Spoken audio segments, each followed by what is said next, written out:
a biblical perspective on life, culture and current events. This is 2020 on Vision.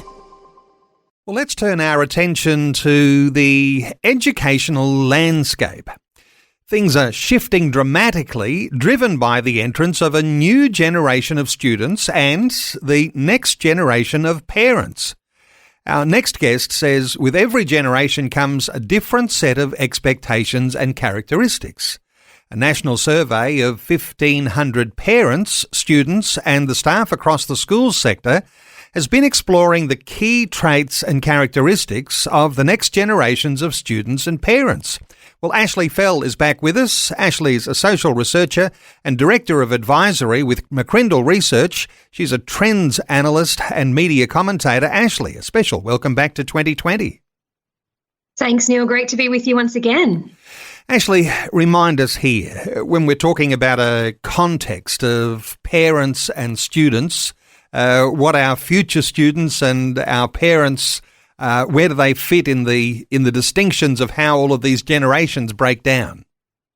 I have to remind myself as well that not everyone thinks in generations like we do at McCrindle, but definitely we are seeing a shift going on with regards to who our students are today. We've got Generation Alpha, the generation born since 2010 up until 2024, which puts them at 15 years and under. They're our sort of primary and younger secondary school students. And then we've got Generation Z, who today in 2025 are aged between 16 and 30. They're really interesting because the youngest of them are teenagers and in high school, but they're also at the older end, parents as well, if they're having children a bit younger, their parents, their teachers. So you've got Gen Z, the older Gen Zs are our next generation of parents, but today as well we've got the Gen Ys, aged 31 to 45, firmly in those family forming years, who are the parents particularly of Generation Alpha, and they're the emerging generation of parents that we're talking about here. We do have Gen X above them, aged 46 to 60, who will be parents of high schoolers, but particularly we do have, like I've just said, quite a few generations when we talk about the students and the emerging and current generation of parents operating in our school communities. Well, isn't it interesting because I can remember when Gen Y were the children and now Gen Y are the parents of the parents, like they're the grandparent level. Gen Z are the parents of the Gen Alphas. So let's talk about Gen Z parents here. Is there something that characterises Gen Z parents that affects the way they think about education? Yeah, absolutely. We know that Generation Z have been shaped in an era of diversity and inclusion. They're a very digital generation. They grew up in schooling with social media sort of going alongside them. They've got a global perspective on, I think, their outlook and their life and careers. They have been dubbed very famously a bit of the anxious generation, with some mental health challenges sort of accompanying their upbringing and increased awareness and language around that as well. They've also grown up with more structured lives and activities, I think, because they were shaped in households where both parents had to work, and we're really seeing that that's the case today in the current economic environment. And they're also given a fair bit of agency from a young age. And so I think all of these characteristics does have an impact on their engagement with schools and their expectations of education. I think because they are digital and global, they expect information to be communicated to them in particular ways. They have, I think, greater expectations of the education sector than previous generations did. And then I think that's just coming from a general, what we call expectation inflation, where we as people expect things to be delivered to us a bit more quicker, a bit more personalised. So I think that context is helpful to understand, because when we speak to educators, they say, parents do have pretty high expectations these days of schools and teachers and the schooling and the education sector. So understanding why that is, I think, is a helpful aspect when thinking about this particular topic. Is it fair enough to suggest that there might have been some earlier generations that thought of school as set and forget? The curriculum's fine. This is what the kids learn.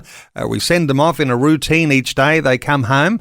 But as you're describing here, these Gen Z parents of the new generation Alpha, they've got high expectations. They want to be engaged with the school. They want to be engaged with their children's education. And, that's a pretty impressive thing, isn't it?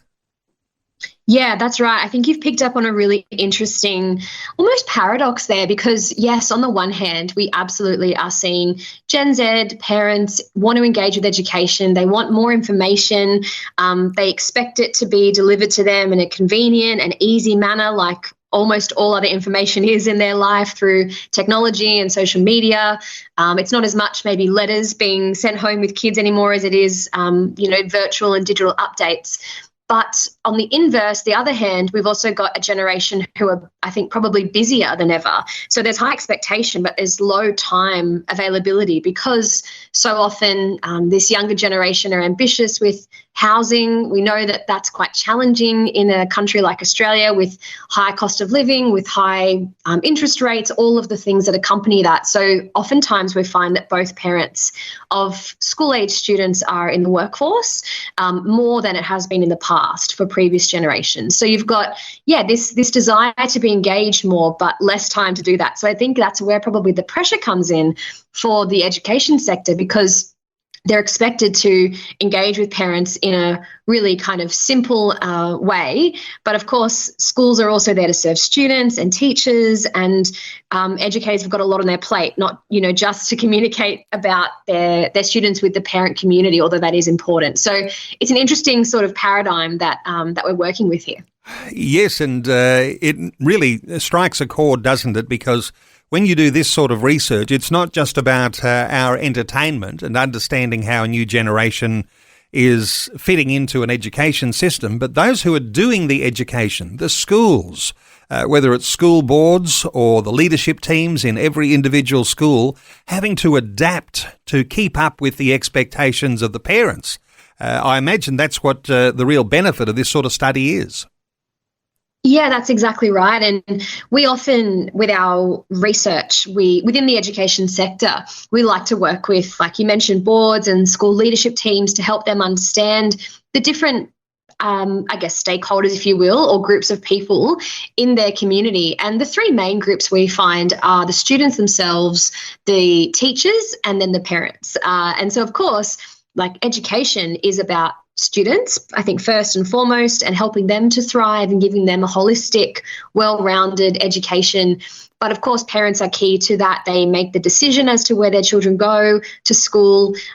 They have a lot of course, responsibility in the home to look after those children and make sure that they're thriving at school. And so, understanding the parent perspective, I think, is interesting. But we get the feedback a lot as well that when we present these insights and we say, the next generation of parents want more and more, educators are going, oh gosh, that's another thing we've got to do because they're already pretty overworked and a bit burnt out, maybe even from the pandemic still, and having to overhaul everything. So we're always conscious as well, and I'm conscious if any educators are listening that hopefully this isn't, discouraging and saying you're not doing good enough, you've got to keep going, but just being aware of the change in the generations and why, like you mentioned, Neil, why they're like this, why they have these expectations, and what context shaped them as individuals and now as parents. That's feeding into, different expectations to what we've seen from previous generations of parents in the past. Ashley, what do we make of the concerns that some have around the state wresting control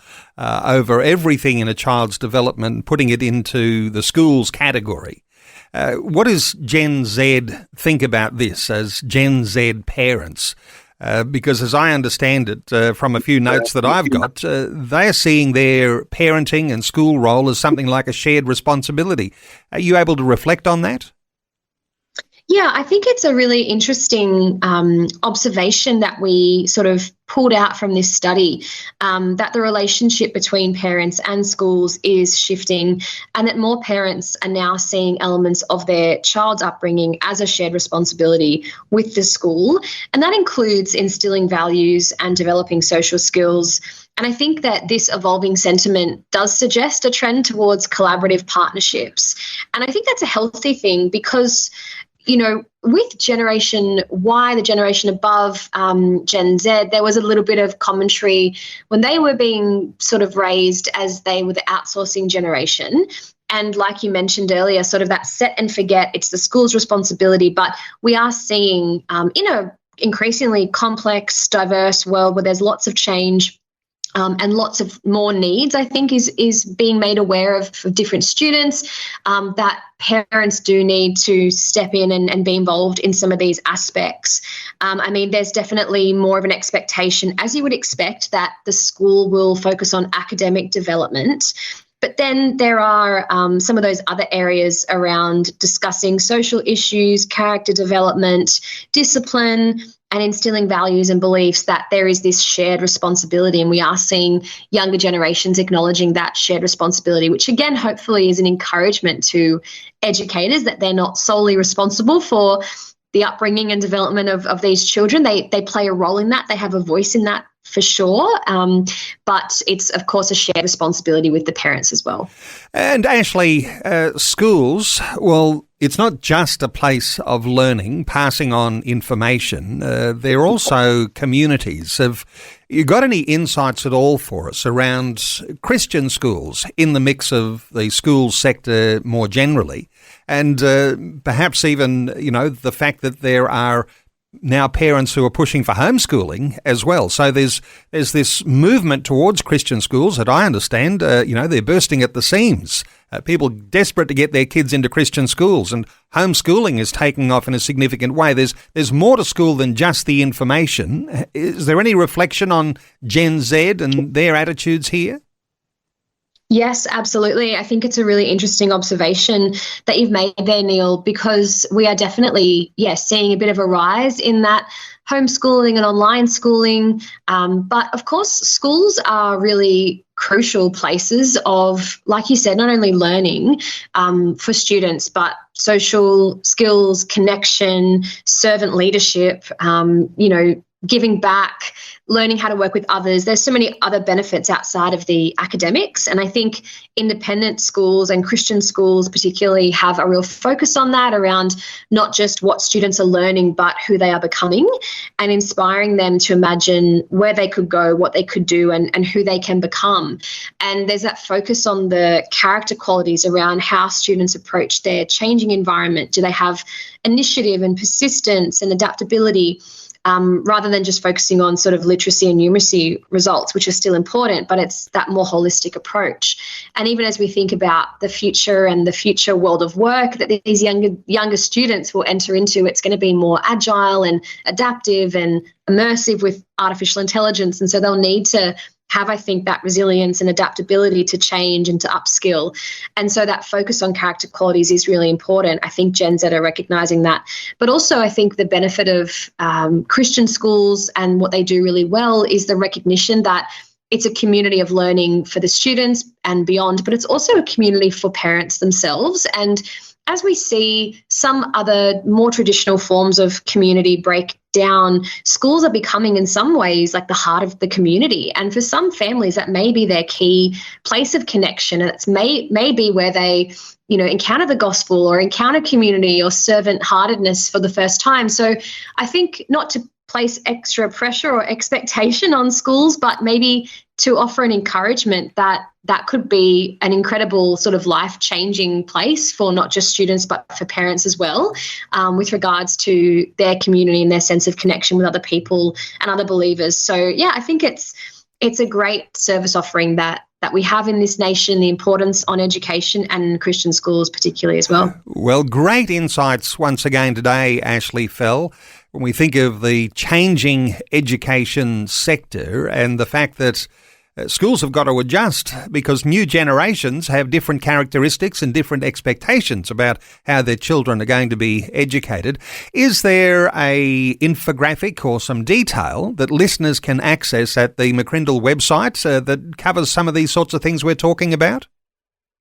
Yes, absolutely, of course. It would be not in our very true nature to not have this. So we've got a little infographic summary of some of the insights I've shared today and a full report. It's available at mccrindle.com.au on the resources section. If people are really interested, we've got a new sort of subscription platform as well called McCrindle Plus, where we house all of our content. But of course, just for the education piece, there's an infographic summary at our website. Wonderful stuff. Ashley Fell, who is Director of Advisory with McCrindle Research. That website, mccrindle.com.au. Ashley, thanks so much for updating listeners today on 2020. Thanks, Neil. Thanks for taking time to listen to this audio on demand from Vision Christian Media. To find out more about us, go to vision.org.au.